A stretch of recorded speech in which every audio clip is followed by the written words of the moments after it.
పార్వతీపురం మన్యం జిల్లా గుమ్మలక్ష్మీపురం మండలం కొత్తగూడ గిరిజన సంక్షేమ ఆశ్రమ పాఠశాల బాలుడిని ఓ తోట యజమాని నిర్బంధించి తీవ్రంగా గాయపరిచిన ఘటన ఆలస్యంగా వెలుగు చూసింది. ఉసిరికాయల కోసం వచ్చిన విద్యార్థి పట్ల తోట యజమాని అమానుషంగా వ్యవహరించారంటూ బాలుడి తల్లిదండ్రులు ఆవేదన వ్యక్తం చేస్తున్నారు. కొత్తగూడ గిరిజన సంక్షేమ ఆశ్రమ పాఠశాలలో 6వ తరగతి చదువుతున్న బిడ్డిక సుశాంత్ స్నేహితులతో కలిసి పాఠశాల వెనక్కి ఉన్న ఉసిరి తోటలోనికి వెళ్లారు. కింద పడిన ఉసిరికాయలు ఏరుతున్న విద్యార్థులను తోట యజమాని పట్టుకోవడంతో మిగిలిన విద్యార్థులు పారిపోయారు. సుశాంత్ దొరికిపోవడంతో యజమాని కాళ్ళు చేతులు కట్టేసి తీవ్రంగా గాయపరిచారు. తరువాత విద్యార్థిని ఆ పొలంలో విడిచిపెట్టి అటుగా వెళ్తున్న మరో వ్యక్తి గుర్తించి సుశాంత్ కట్లు విప్పి హాస్టల్కి తీసుకువెళ్లాడు.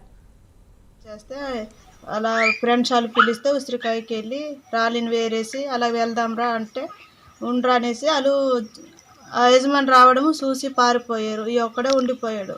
కనీసం అలా కాలు కొట్టేసి కాళ్ళు చేతులు కట్టేసి వెళ్ళిపోయారు. పునః కాళ్ళు చేతులు కట్టుకుంటూ వెళ్ళిపోయిన బాగు అలా పొరులుకొని తురులుకొని వెళ్ళిపోయి పాపం అతను వచ్చి అన్న ఇప్పు కట్లు ఇప్పు అంతే ఇప్పేసి ఇంటికి తీసుకెళ్ళి నీరు తాగించేసి హాస్టల్ దగ్గర దించారు.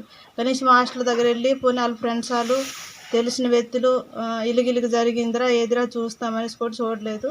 సాయంత్రం 7:30-8 ఆ టైంకి మాకు సార్లు ఫోన్ చేస్తే వెళ్ళేసి కనుక్కున్నాము.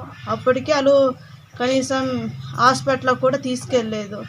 అలా మేము వెళ్ళి గోల చేస్తే అప్పుడు ఉదయాన్ని సరుకులు తీసుకెళ్ళారు. వాళ్ళు పిలిపించండి మేము మాట్లాడతామంటే అప్పుడు పిలిపించారండి. మా అబ్బాయి కొత్తగూడ హాస్టల్ దగ్గర.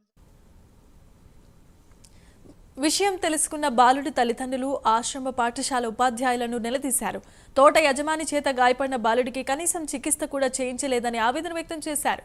ఉసిరికాయల కోసం వచ్చిన బాలుడి పట్ల కనికరం లేకుండా చెట్టుకు కట్టి కొట్టడం ఏంటంటూ తల్లిదండ్రులు ప్రశ్నించారు.